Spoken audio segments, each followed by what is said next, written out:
안녕하세요. 저는 40대 중반의 귀한 딸을 낳아 행복한 육아 생활을 보내고 있는 평범한 여성이에요. 살다 보면 제가 설계한 대로만 인생이 흘러가는 건 아니더라고요. 저는 평소에도 계획적인 삶을 살았기 때문에 변수가 없도록 자신을 잘 관리해 왔어요. 그 덕분에 말단이지만 공무원이 될 수도 있었고, 운 좋게 좋은 남자와 결혼해서 행복한 결혼 생활을 할 수도 있었죠. 그렇다고 해서 저에게 완벽한 날들만 있는 건 아니었어요.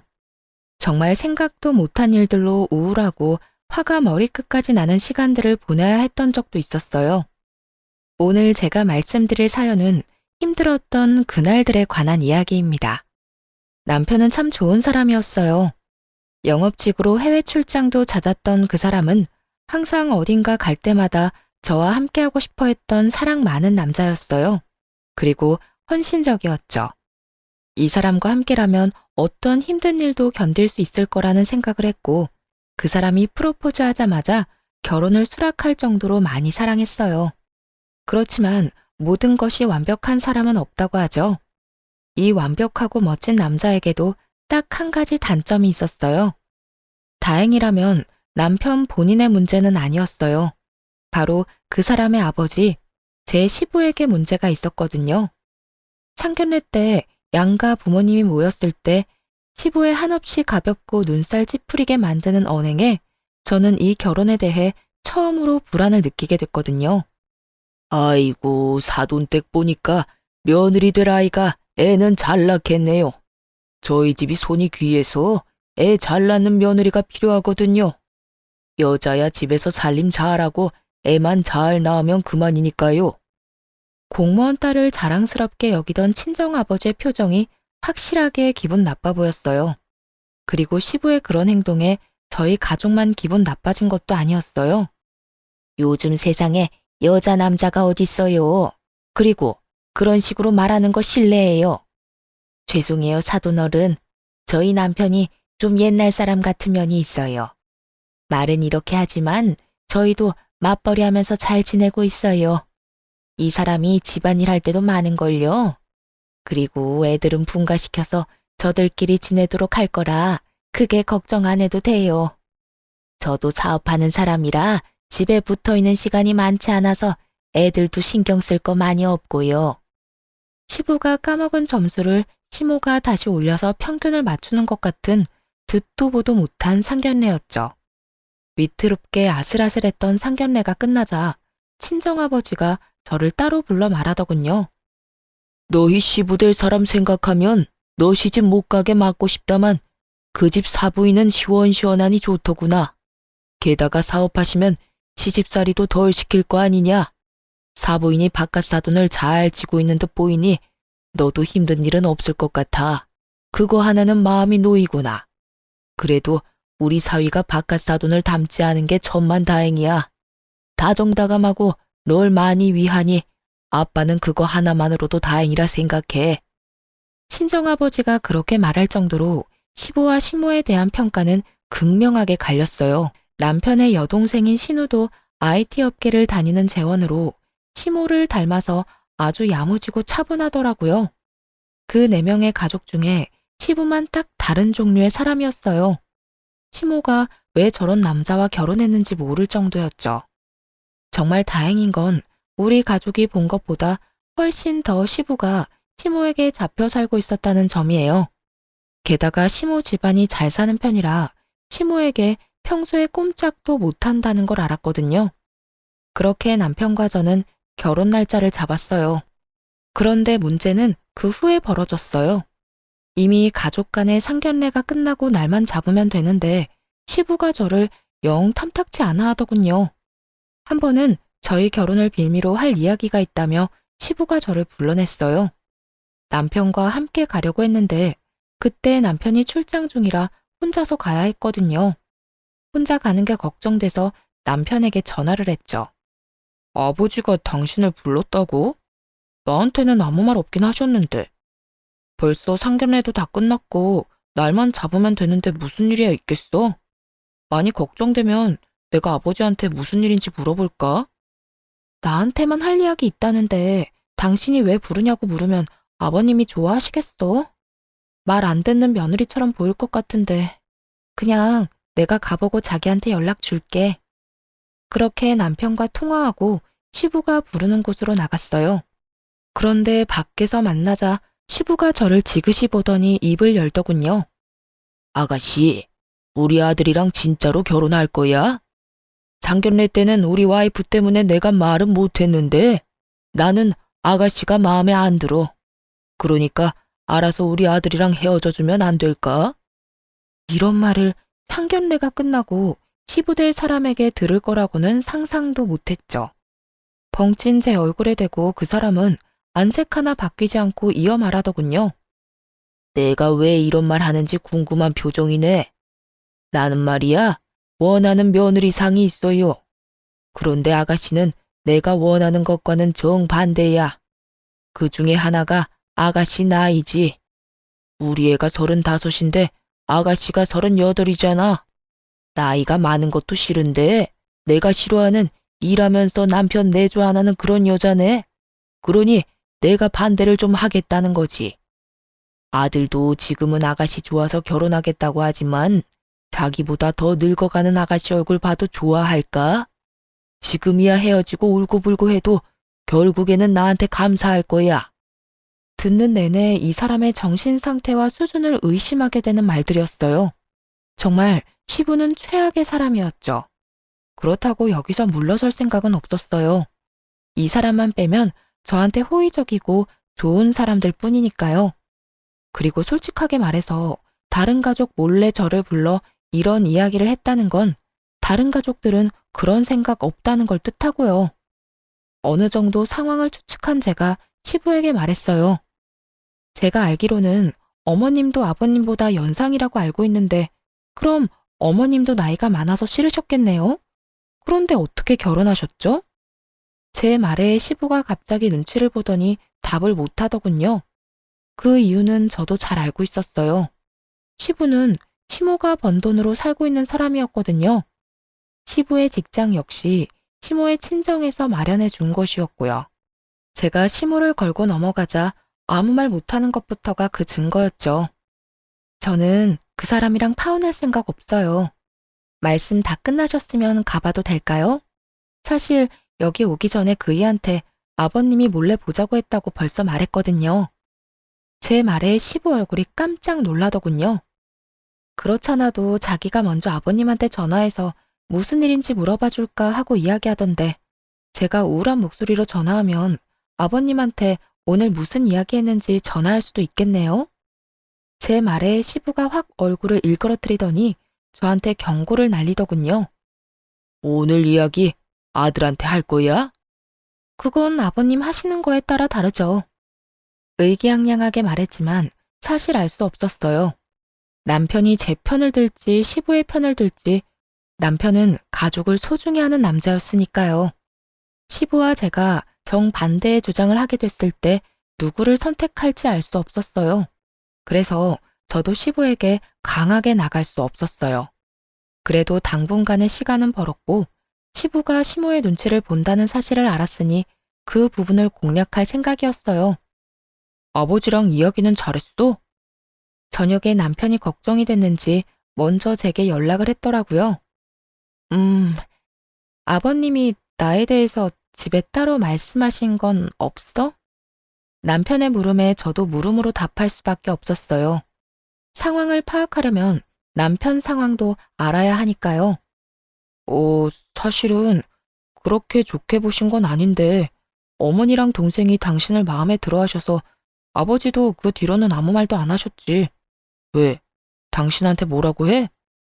정말 다행스러운 정보였죠. 내가 좀 모자라 보였나 봐. 나보다 더 좋은 며느리를 보고 싶다는 식으로 이야기하셔서 좀 놀랐지. 뭐? 아버지한테 내가 말해놓을까? 자기가 나를 좋아하는 것보다 훨씬 더 내가 자기를 좋아한다고? 확고한 남편의 마음까지 확인하고 났으니 저도 앞으로의 방향을 결정했어요. 시모를 공략해서 시부가 그딴 말은 할 수도 없게 만들어주겠다고요. 말만으로도 너무 고마워. 그러면 어머님이 어떤 거 좋아하는지 알려줄래? 그리고 평소 성격이 어떠신지도 알려줘. 저는 남편에게 시모가 좋아하는 것들에 대해 알아냈어요. 그리고 다음 날부터 시부 몰래 천천히 시모의 마음에 들기 위해 하나하나 준비했어요. 그리고 6월의 어느 날 아침부터 시댁을 찾았어요. 뜬금없이 찾아온 저에게 남편도 시모도 깜짝 놀라더라고요. 사실은 남편에게 아무 말 없이 찾아온 거였거든요. 어? 오늘 무슨 일로 우리 집까지 왔어? 우리 오늘 일정 있는데. 그래, 네가 와줘서 좋은데 우리 가족끼리 일이 좀 있어서 나가봐야 하는데. 시모는 난감한 표정으로 말하더군요. 그래서 제가 하얀색의 작은 조합꽃을 건네며 말했어요. 알고 있어요. 오늘 그이 외할머님 기일이잖아요. 작년에 들었어요. 사실 오늘 와야 할까 말아야 할까 고민 많이 했거든요. 그래도 저희 이제 상견례까지 했고 곧 가족 되는데 이런 행사에는 빠지면 안 될 것 같아서 이렇게 연락도 없이 불쑥 찾아뵙게 됐어요. 혹시 제가 잘못한 걸까요? 제 말에 시모가 눈시울을 붉히더니 기특하다는 듯 제 얼굴을 보더라고요. 그러면서 제가 건넨 꽃다발을 안고는 저를 꼭 안아주시더라고요. 너무 고맙다. 어쩜 이렇게 섬세하니? 그래, 너도 이제 가족이지. 우리 같이 가자. 그러자 시부가 뒤에서 또 초를 치는 소리를 하더군요. 상견례 했다고 가족은 아니지. 아가씨 경우가 없네. 가족 행사에 이렇게 다짜고짜 끼어들면 어떡하나? 생각이 짧아도 이렇게 짧을 수가 없어. 그리고 너 아직 우리 가족 아니야. 여보, 당신이 지금 그런 말 할 때예요? 오늘 무슨 날인지 아침까지도 몰랐던 사람이 당신이잖아. 우리 엄마 기일이라고 내가 며칠 전에도 이야기했어요. 그런데 아침부터 늦잠 자고 잊어버리고 말이지. 새아가 밥만 좀 본받아요. 아직 결혼도 안 했는데 상견례 했다고 벌써 시댁 외가 챙기는 기특한 며느리야. 당신 저번에 상견례 할 때부터 이상해? 대체 얘가 뭘 했다고 이렇게 매번 딴지를 걸어요? 아니, 그렇게 치면 당신이 제일 이상하지. 집에 사람을 들이는 일이야. 한번 보고 뭐가 그렇게 마음에 들어? 집에 사람이 드는 일이니까 좋은 거죠. 이렇게 세심하게 사람 챙기는 며느리가 많을 것 같아요? 게다가 공무원이라는 직업도 안정적이죠. 우리 아들 좋아하지. 집안 행사에 알아서 참여도 잘하지. 대체 뭐가 그렇게 못마땅하다는 거예요? 당신이 그럼 이야기 좀 해봐요. 이 며느리 어디가 그렇게 마음에 안 드는지. 시모는 아예 눈에 쌍심지를 켜고 시부를 바라보더군요. 그런 시모 눈길에 시부는 꼼짝도 못하더군요. 버벅거리며 한다는 핑계도 참 웃겼어요. 아니, 저렇게 괜찮은 며느리감이 왜 여태 시집도 안 갔나 싶어서 말이지. 어딘가 문제가 있으니까 시집을 여태 못 갔을 거 아니야? 그 생각 때문에 걱정이 많아서 그래. 우리 아들이 얼마나 괜찮은 놈인데 더 좋은 며느리 데려올 수도 있으니까. 당신이 며느리 데리고 살 거예요? 며느리는 아들 마음에만 들면 되지 왜 당신이 새아가를 품평해요? 명색이 시아버지라는 사람이 며느리 아껴주지는 못할 망정. 시어머니도 안 하는 시집살이 시킬 셈이요. 그리고 아들이 좋다잖아요. 시모 말에 시부가 아무 말 못하고 고개만 숙였어요. 아버지, 저 이 사람 많이 좋아해요. 그러니까 이제 그만 허락해 주세요. 제가 이 사람 좋아하게 된 이유 중에 하나가 엄마랑 많이 닮아서거든요. 몇 년 만에 공무원 합격할 만큼 노력하는 사람이기도 하지만 엄마처럼 정도 많고 주변 사람 잘 챙기는 사람이에요. 부지런해서 하나부터 열까지 자기 손으로 해내려는 욕심 많은 사람이기도 하고요. 엄마랑 정말 닮아서 보고 있으면 도와주고 싶고 함께 해주고 싶고 걱정해주고 싶은 사람이거든요. 남편의 그 말이 체크메이트였어요. 시모의 눈동자가 반짝반짝해졌거든요. 그렇지 않아도 며느리 행동에 감동을 느낀 차였는데 아들이 그런 며느리가 자기랑 똑 닮았다며 그래서 잘해주고 싶다는 이야기를 들으니 시모 기분이 엄청 좋아졌어요. 그리고 시모의 기분이 좋아짐과 동시에 시부에게는 외통수였어요. 아들이 데려온 여자가 엄마를 닮아서 좋다는데 거기서 안 된다고 하면 엄마 닮은 여자 싫다고 하는 꼴이잖아요. 시모 능력으로 다른 사람들보다 배는 편하게 사는 시부가 시모의 심기를 거스를 생각은 할 수도 없었던 거죠. 그렇게 저는 저를 눈엣 가시처럼 생각하는 시부의 방해에도 불구하고 남편과 무사히 결혼할 수 있게 됐어요. 시모와 신우의 전폭적인 지지 아래에 말이죠. 그런데 결혼을 하고 나니 궁금한 게 생기더라고요. 시부는 도대체 왜 저를 그렇게 싫어했을까? 그 이유를 모르겠더라고요. 저한테 말한 걸 보면 나이가 많다, 일을 하기 때문이다, 이런 어이없는 이유를 댔잖아요. 그게 진심이라는 생각은 안 했거든요. 그래서 남편에게 슬그머니 물어봤어요. 저기, 우리 결혼 전에 아버님이 나 싫어하신 적 있잖아. 혹시 아버님이 왜 나를 별로 좋아하지 않았는지 당신은 혹시 알고 있어? 그거?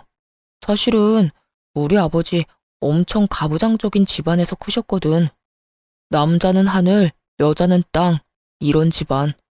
게다가 그런 집에 독자로 태어나셨으니 그런 사상이 몸에 배어 있어. 근데 어머니가 사업하면서 돈도 잘 버시잖아. 워낙 어머니가 잘 나가니 억눌려서 더 그런 거지. 당신이 어머니처럼 잘 나갈 것처럼 보이는 게 싫었던 모양이야. 남편 말을 들으니 더 의아했어요. 그런 사람이 그 시대에는 그렇게 드물다는 직업 있는 신여성이랑 어떻게 결혼을 한 거야? 누가 봐도 순종적이고 의존적인 여자랑 결혼하실 것처럼 보이는데 나한테도 남편 내조 안 할 것 같다고 일하는 며느리 싫다고 하셨거든. 아버지가 학교 졸업하기 직전에 할아버지랑 할머니가 돌아가시는 바람에 가세가 많이 기울었대. 그때 취직한 곳이 우리 외갓집에서 운영하는 업체였고 거기서 두 분이 만나서 연애 결혼하셨다고 하더라고. 그래서 아버지한테는 어머니 집안 분위기 자체가 완전 정반대라 많이 눌려 사신 것 같더라고. 나는 솔직히 이해는 안 가지만 어린 시절을 떠받들며 살아오셨는데 여자에게 사업을 할 수 있도록 해줄 만큼 개방적인 외가 집안 분위기가 안 맞아서 그런 것 같아. 그러니까 당신이 이해 좀 해줘. 가만 보니 시부의 콤플렉스 때문에 애꿎은 제가 미움받는 것 같더라고요. 제가 시모와 그런 면에서 많이 닮은 탓에 그 콤플렉스를 건드린 모양이고요. 어쨌든 그 뒤로 시부는 저를 그런 얼토당토 않은 이유로 건드리지는 않았어요. 게다가 시모가 항상 바쁜 탓에 저희는 시댁에 자주 가보지도 못했고 제가 가끔씩 점심시간에 시모와 약속을 잡아 시부 없이 시모와 남편 이렇게 셋이서 식사를 하는 경우가 더 많았죠. 그렇게 별 문제 없이 지내는 것 같은 저희 부부에게도 문제는 있었어요. 바로 2세 문제였죠. 결혼이 결정된 뒤부터 제 나이를 고려해 자연 임신을 하려고 그렇게 노력을 했어요. 그런데 1년이 넘도록 임신이 안 되더군요. 솔직히 저는 제 탓이 아닐까 하는 생각을 했어요. 일단 나이가 제가 더 많잖아요. 게다가 38이라는 늦은 나이에 결혼을 하기도 했고 그래서 초반에 병원에 가자는 이야기를 남편에게 못하겠더라고요. 그런데 도저히 안 돼서 병원을 예약했어요. 난임센터를 방문하기로 결정하고 예약일이 다가오는데 남편의 갑작스러운 해외 출장이 잡혔어요. 이번에는 문제가 생겨서 가는 출장이라 어쩔 수 없이 꼭 가야 한다고 하더군요. 그렇게 저 혼자 예약한 병원으로 향했죠. 솔직히 병원 예약을 다음으로 미룰까 생각도 했는데 혹시라도 이 난임이 나이의 문제라면 한시라도 일찍 이유를 알아내는 게 중요할 것 같다는 생각이 들었거든요. 그래서 저 혼자라도 가기로 했어요. 그렇게 남편 없이 혼자 검사를 하고 왔는데 결과가 좋지 않았어요. 노화로 난소 기능이 저하됐다는 이야기를 들었죠. 다행인 건 임신이 아예 안 되는 건 아니라는 거였어요. 시험관으로 충분히 가질 수도 있다고 했죠. 출장에서 돌아온 남편은 그런 저를 위로해줬어요. 시험관 시술을 준비해야 했지만 저도 충격을 많이 받은 터라 마음을 추스르고 시험관 준비를 할 생각이었어요. 이 사실을 시부모에게 알리는 것도 걱정이었거든요. 남편은 어머니라면 이해해 줄 거라며 아버지에게는 나중에 알리고 어머니한테만 알리면 되지 않겠냐고 하더군요. 저도 그게 좋은 생각인 것 같아 시모에게 전화로 이야기를 먼저 꺼냈어요. 그랬더니 시모가 괜찮다고 너야말로 괜찮냐며 저를 위로해 주셨어요. 시모의 위로에 얼마나 울었는지 몰라요. 그런데 그 다음날 시모가 가족 식사를 하러 시댁에 한번 들르라고 하더군요. 마음 고생한 며느리에게 밥이라도 함께 하자고 하는 것 같아 고마운 마음에 시댁에 들렀어요. 그런데 시부가 집으로 들어온 저한테 대뜸 삿대질을 하며 소리를 질렀어요. 너 불임이라며? 내가 이럴 줄 알았어. 그래서 너랑 우리 아들 엮어주기 싫었던 거야. 다 늙어서 젊은 애랑 결혼하면서 애도 못 만들어주는 게 될 일이야? 어떤 상황에도 애는 낳아줘야지. 벼르고 있었던 모양인지 시부의 말에는 가감이 없었어요. 필터링 없이 뇌에서 나오는 대로 짓거리고 있었죠. 보다 못한 남편이 시부를 말렸어요. 아버지, 그만하세요. 제 와이프한테 무례하게 굴지 마시라고요. 그리고 불임이 아니라 난임이에요. 저희 시험관 하기로 이미 결정했고 준비 중이라고요. 아이고, 늙은 난자가 퍽이나 도움이 되겠다, 응? 넌 왜 이렇게 속이 없어? 도대체 이런 여자 어디가 좋단 말이냐, 응? 세상에 널리고 널린 게 여자야. 젊고 더 예쁘고 싹싹한 애가 놀렸는데 왜 저런 늙기만 하고 당돌한 애를 며느리감으로 데려왔어? 이참에 이혼해라. 우리 집안이 어떤 집안이야? 대를 못 잇는 건 말이 안 되는 거지. 여보, 도대체 새아가한테 무슨 말을 하는 거예요? 어떻게 몸이 안 좋은 애한테 그런 말을? 예, 너 집에 돌아가. 이런 데서 저런 말 듣고 있을 필요 없어. 내가 나중에 연락하마, 응? 시모가 필사적으로 저를 내보내려 애썼어요. 저는 어안이 벙벙하고 지금 이 상황이 머릿속에 잘 들어오지도 않았어요. 남편이 화를 내자 시부가 전화기를 꺼내 들고는 어딘가로 전화를 했어요. 예, 접니다. 아니 이런 식이면 곤란하죠. 애도 못 낳는 딸을 손이 귀한 집에 시집을 보내면 어떡합니까? 우리 집안 대 끊기면 당신네가 책임질 거야? 응? 정말 경악스럽게도 그 인간은 저희 아버지에게 직접 전화해서 따졌어요. 남편이 놀라 시부의 전화기를 빼서 강제로 꺼버렸어요. 아버지, 이런 식이면 저 다음부터 아버지 안 봐요. 왜 이렇게 사람이 무례하고 잔인해요? 제가 사랑하는 여자고 저는 애 없어도 상관없다고 몇 번이나 말했잖아요. 아버지 이런 식이면 저 절대로 애 가질 생각 없어요. 남편이 화나서 시부에게 퍼붓는 동안 제 핸드폰이 끊임없이 울렸어요. 친정아버지 전화였어요. 제 어깨를 감싸며 시부로부터 보호하듯 서 있던 시모가 친정아버지의 전화를 보고는 시부 앞에 나섰어요. 여보, 내가 말했죠? 행동 조심, 말 조심. 당신 그렇게 마음 가는 대로 살다 보면 분명히 나중에 문제 생길 거라고 말했는데도 이런 짓을 저질러요? 며느라기 눈에 눈물 나게 하지 마요. 그러다 당신 눈에 피눈물 나면 어쩌려고 말을 함부로 해요?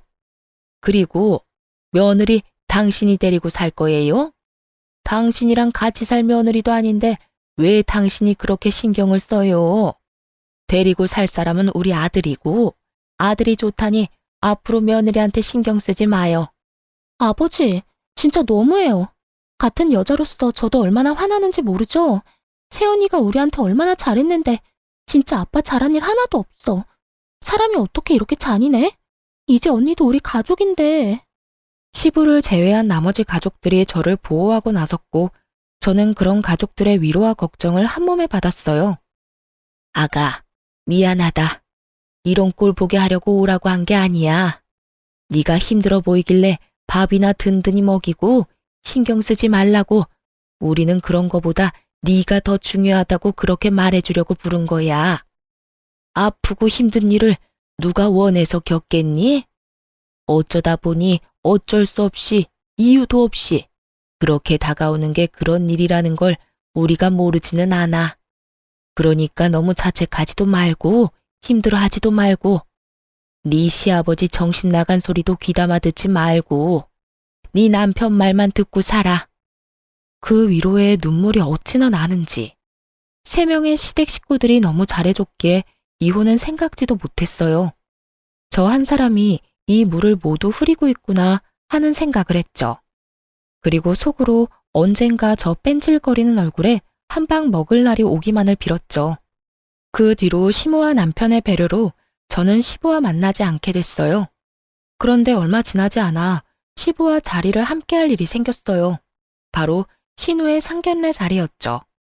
남편도 미안하다며 조용히 밥만 먹고 오자고 이야기했었어요. 그런데 그날 완전 엄청난 문제가 생겼어요. 그것도 시부의 입방정 때문에요. 사실 가서도 시모는 제가 시부와 조금이라도 같이 있거나 가까이지 못하도록 만들어줬어요. 그래서 시부가 저에게 시비를 걸지도 못했죠. 그리고 상식적으로 이런 자리에서 며느리에게 시비를 거는 시부를 보고 그 결혼이 성사될 리 없잖아요. 그래서인지 냉랭하기는 했지만 상견례 자체의 분위기는 나쁘지 않았죠. 그런데 시부가 곁들여 나온 인삼주를 꼴깍꼴깍 마시기 시작하더니 정신 나간 소리를 입 밖으로 내는 거예요. 사돈, 우리 딸이 제 입으로 말하기도 그렇지만 참 괜찮은 딸입니다. 데려가시면 횡재하시는 거예요. 예, 그렇겠지요. 저희도 그렇게 생각하고 있습니다. 저는 남 좋은 일만 해주는 사람이에요. 보세요. 억만금을 줘도 부족할 만큼 귀한 제 딸은 남의 집에 보내고 저희 집에는 망가진 걸 데려왔으니 제가 원통해서 요즘 밤마다 잠이 안 와요. 세상에 며느리가 불임이라 애를 못 낳는다는데 이보다 더 나쁜 일이 어디 있겠습니까? 아들이 둘인 것도 아니고 하나뿐인데 말이죠. 여자가 할 일이 뭐예요? 애 낳는 게 가장 큰 일 아니오? 예? 시부의 그 말에 시모와 신우가 사색이 됐어요. 상대방 쪽도 완전히 당황해서 눈치만 보더군요. 여보, 당신 술 너무 많이 취했어요. 죄송합니다. 이 사람이 술을 좀 과하게 했어요. 오늘은 여기까지만 하고 돌아가서 나중에 나를 잡아서 다시 간소하게 만나든지 합시다. 시모가 겨우겨우 상황을 정리하고 남편은 화가 끝까지 난 상태로 시부를 집으로 데리고 왔어요. 오는 길에 시부가 술이 좀 깼는지 집에서 완전 난리를 피웠어요. 내가 못할 말했어? 애 못 낳는 거 보고 애 못 낳는다고 그러지. 쓸데없는 거 맞잖아. 아빠, 어떻게 그런 말을 제 상견례에서 하실 수 있어요? 도대체 새언니 이야기는 거기서 왜 해요? 제 상견례잖아요. 아, 아버지 행동 하나에 제 평판이 달린 걸 모르셔서 이래요? 당신 도대체 왜 이래요? 왜 이러긴? 너희도 그러는 거 아니다. 왜 며느리 편만 들고 내 편은 안 드는 거냐? 아니 이 집안에서 대가 끊기는 걸 걱정하는 사람이 나뿐이란 말이야? 그런 이야기를 꺼내는 시부를 보며 남편이 참지 못한 듯 앞으로 나와 시부에게 말했어요. 아버지, 저 이번 일 그냥은 못 넘어갑니다. 그러니 이 사람한테 사과하세요. 어서요. 내가 잘못한 게 없는데 왜 사과를 해? 어디 임신도 못하는 주제에 결혼을 하겠다고 손이 귀한 집에 시집을 와? 그게 아버지 마음이에요? 알겠습니다. 사과하실 마음 없으시면 저도 이제 앞으로 아버지 안 보고 살게요. 넌 가족보다 그 여자가 더 좋단 말이냐? 네가 어떻게 나한테 그럴 수 있어? 너 장손이다. 우리 집 독자야. 아버지야말로 저한테 왜 그러셨어요? 제가 이 사람을 얼마나 사랑하는지를 알면서 결혼 전부터 지금까지 꾸준히 제가 말씀드렸잖아요. 저희 와이프 좋은 사람이라고 제발 저한테 하듯 잘 대해달라고 말이에요. 전 이 사람 말고 다른 사람은 필요 없어요. 그리고 아버지 하는 행동 덕분에 애도 갖고 싶지 않고요. 그러니 앞으로 제 와이프한테 애를 못 가지느니 어쩌느니 그런 이야기 하지 마시고 저한테 말씀하세요. 제가 애 안 가질 생각이니까. 그리고 아버님이 이 사람한테 사과할 때까지 아버지하고 만날 일 없을 거예요. 남편의 폭탄 선언에 시부가 열이 받아서 얼굴이 시뻘겋게 변했어요. 야, 네가 어떻게 그래?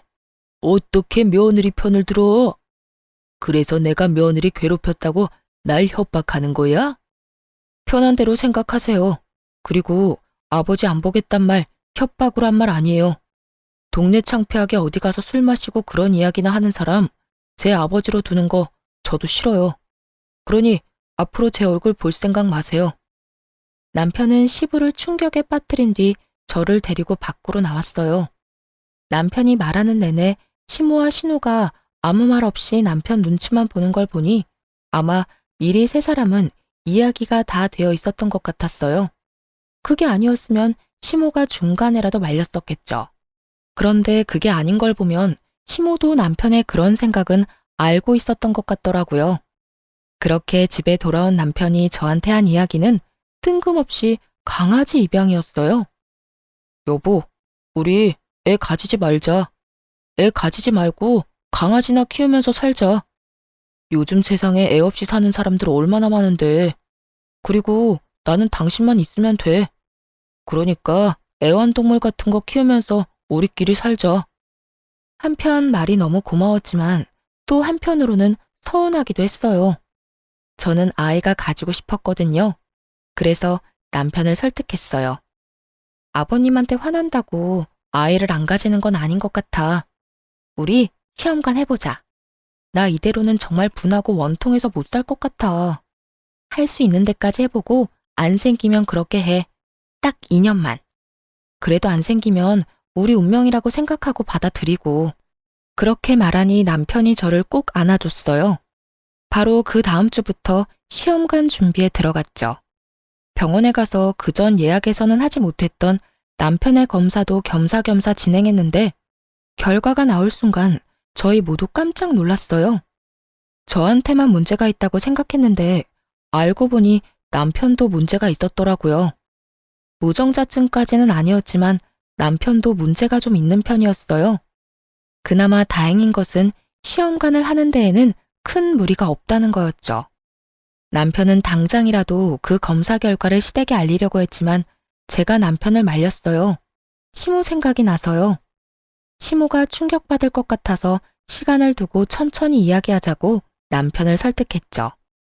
집 상황도 지금 어수선한데 좋은 이야기도 아니고 어차피 안 좋은 이야기는 저를 통해 들었으니 더 이야기해봐야 남편 탓처럼 보일까봐 신중하게 접근하기로 했죠. 그리고 저희가 한참 시험관을 준비하는데 시모의 생일을 맞이하게 됐어요. 생일날에 시부와 얼굴 마주하며 밥 먹고 싶은 마음은 없었기 때문에 시모와 신우에게만 살짝 말해서 저녁에 밥을 먹기로 했어요. 그런데 시모에게 그날 낮에 전화가 왔더라고요. 다급한 목소리로 남편과 저를 찾는 것을 보아하니 분명 무슨 일이 생긴 것이 틀림없었죠. 얘, 집에 좀 빨리 와봐라. 세상에, 지금 난리도 아니야. 나 어떻게 해야 될지 모르겠어. 네가 와서 이 사람들 좀 말려봐. 시댁으로 황급히 달려갔더니 집안이 초토화가 되어 있었어요. 거기에 있던 것은 신우 상견례 때 보았던 예비 사돈 어른이었어요. 상견례 자리에서 큰 소리 뻥뻥 치더니 이보시오. 당신이 누구 욕할 처지야? 검사 안 해봤으면 어쩔 뻔했냐고. 이게 뭔가 싶었는데 신우는 옆에서 울고 시모는 그런 신우를 보호하듯 서 있었어요. 그리고 시부는 완전 당황한 채로 서 있었죠. 돌아가는 상황을 보니 신우에게 문제가 있던 모양이었어요. 그런데 갑자기 쳐들어와 이런 무례라니 우리를 얼마나 우습게 본 건지 짐작도 안 가더라고요. 아니, 검사 결과가 잘못된 거 아닙니까? 내 딸이 그럴 리 없어요. 그럴 리가 없기는 검사 결과가 거짓말일 리가 없잖아. 아니, 어떻게 애도 못 낳는 여자를 들이밀어? 난 이 결혼 절대 허락 못해. 애 낳는 게 여자 할 일이라던 당신이 설마 이러고도 우리 애한테 당신 딸 들이미는 건 아니겠지? 우리 집안이 대를 잇는 게 얼마나 중요한데 사돈 될 사람 앞에서 며느리 욕하는 거 보고 혹시나 싶어 검사했는데 말이야. 재수가 없으려니까. 그만하세요. 여기서 한마디만 더 모욕적인 말씀하시면 경찰 부를 거예요. 무슨 말하고 싶은지 아니까 여기서 그만하고 돌아가세요.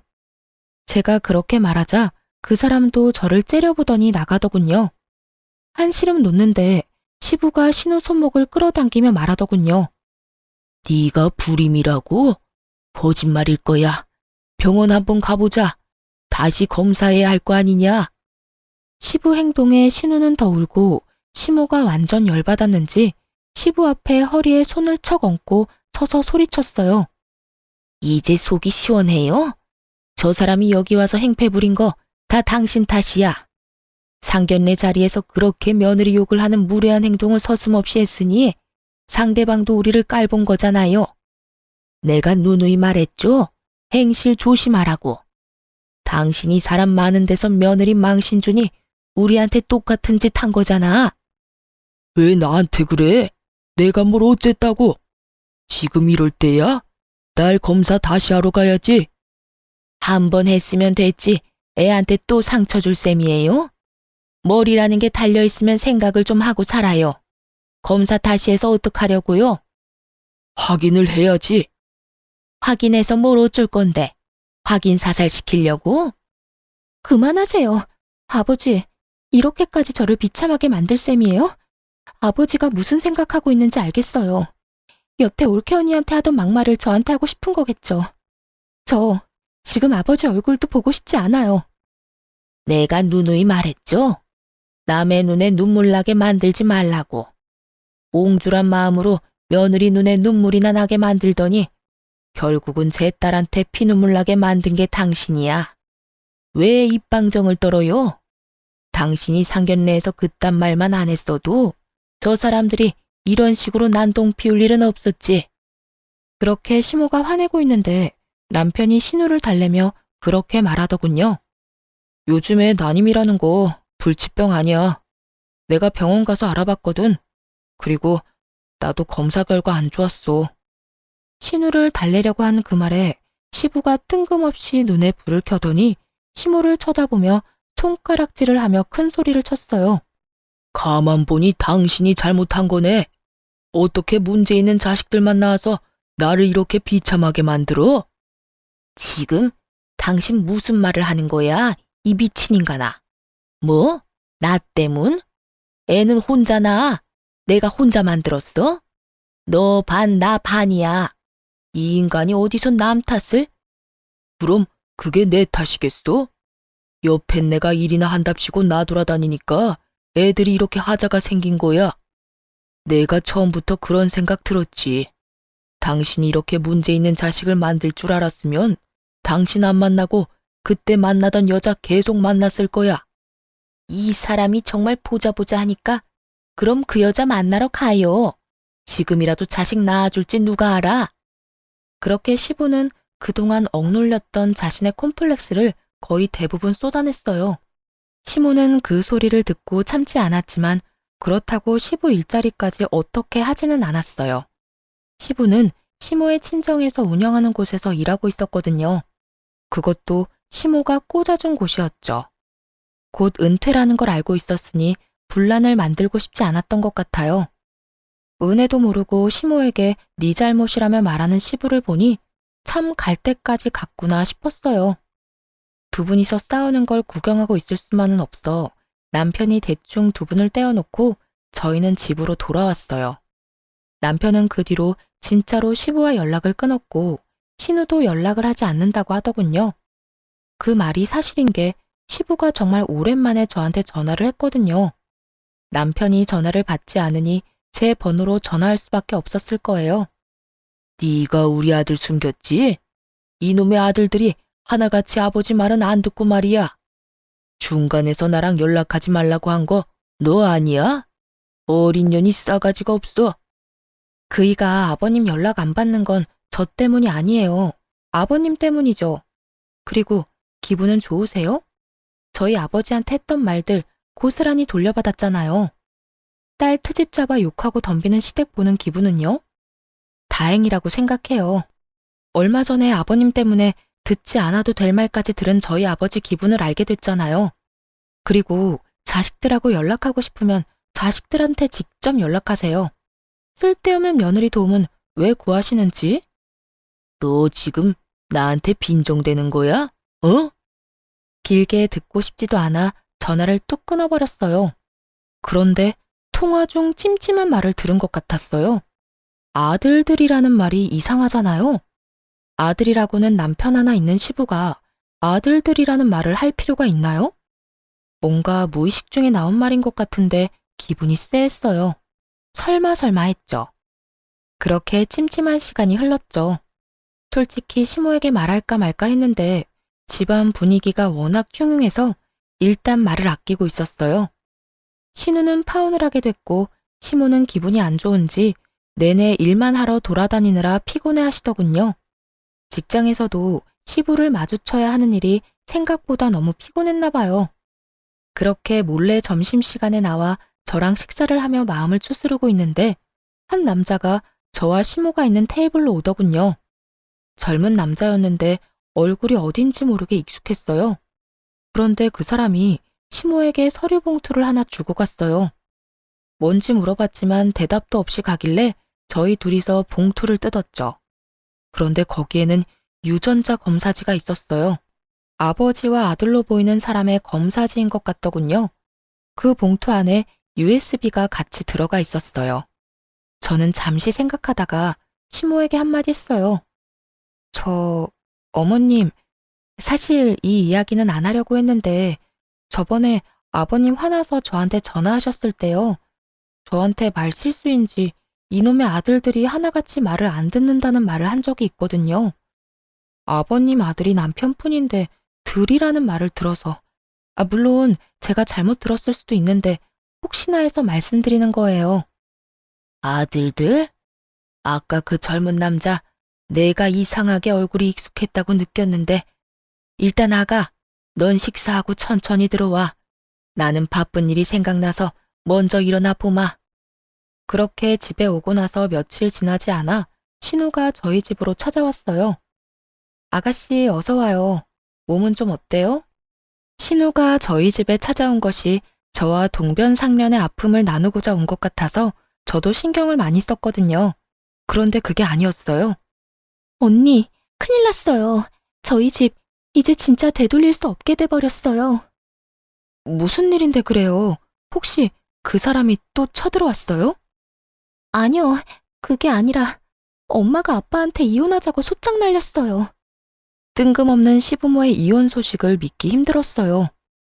그게 무슨 말이에요? 두 분이 이혼을?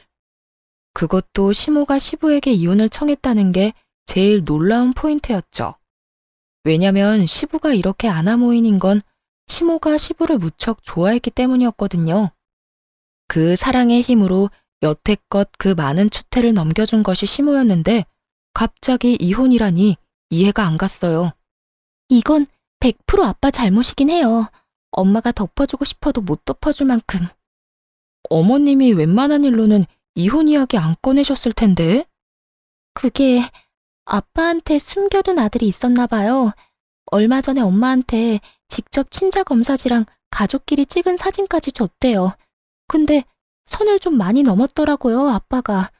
그 혼외자가 오빠보다 6개월 생일이 늦어요.